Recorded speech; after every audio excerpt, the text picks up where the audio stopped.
Welcome back to CBS Mornings. It is back to school week here at CBS Mornings, and for many parents, it means the return of a task many parents dread: packing school lunches. If that's you, our next guest is here with some advice for making the process less painful. Megan McNamee is a registered dietitian and co-author of the book Feeding Little Lunches, a New York Times bestseller. The book features tips and practical meal prep ideas to help you get through the school year. Welcome. Good morning. Good to see you. Good to see you. It's a new year. You're here. You were here last year to talk about this. Yes, all right. you. So let's break this down. Feeding kids healthy meals can be a challenge. It's Yes. something that my wife and I are incredibly passionate about. We don't like the junk food that is often served at school, so we try to make healthy meals for Celine. And some parents have picky eaters, so you bought some packed lunches that you say follow a very simple formula that makes it easier. Yes. What is that? So a lot of parents think we need to have a specific entree. We maybe grew up sending, sandwiches to school, but kids don't always like those foods. So it doesn't need to be as formal as we think. We just want a carbohydrate, a protein, a fruit, a veggie, and then maybe something fun. So we're talking a dip, chip, maybe a dessert, something that they get excited about when they open up their lunchbox. So, besides this formula, you have other practical tips that will make it less stressful. Yes. That's what everybody is worried about, is the stress.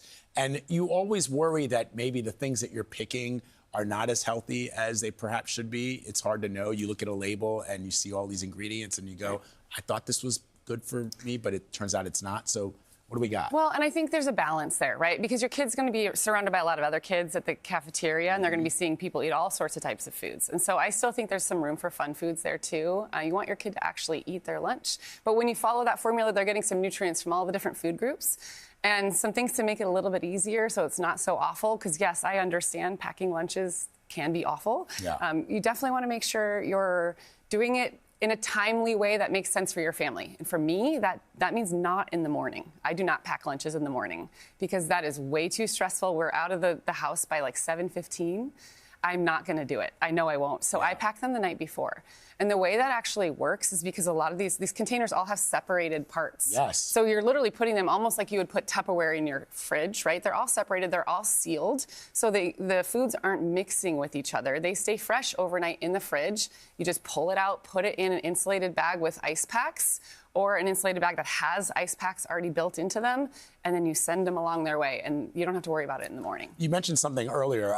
So my parents were born outside of the United States, and I always had what I now know are healthy lunches. But first time I ever saw like a Ding Dong or Twinkie was a kid in class, and I was like, well, I wanted to have that. Yeah. What do you do for parents when the kid comes back with a lunchbox? Look at this is beautiful. This is healthy.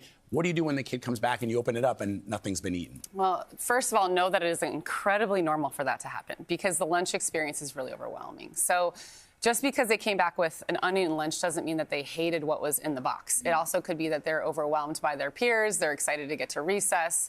There's a lot of distractions at school. So I always say, talk to your kid, obviously. Well, hey, what happened? A lot of times they'll say, we didn't have time.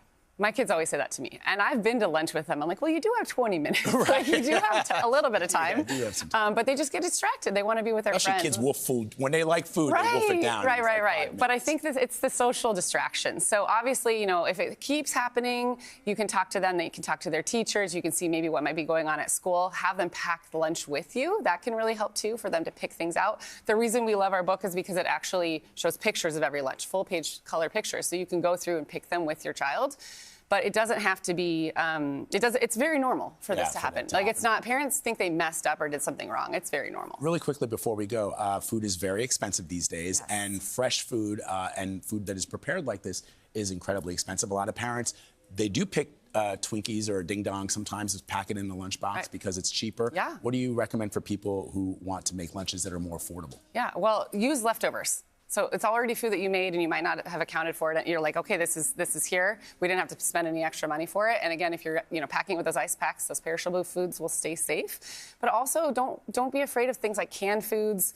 You can, a lot of these foods are pretty inexpensive, like oranges, apples, where you can, soak them in some water and or spritz them with a little bit of lemon so they don't go bad before they get to school. It's very it's okay to use foods that your family normally eats, just to pop it right in the lunchbox. I love that. I also love the idea of getting kids involved in packing. They love being a part of it. Exactly. Megan, always great to have you. Thank you very much. Appreciate it. Back to School Week continues tomorrow with a checklist from a pediatrician every parent needs to know to kick off the school year right.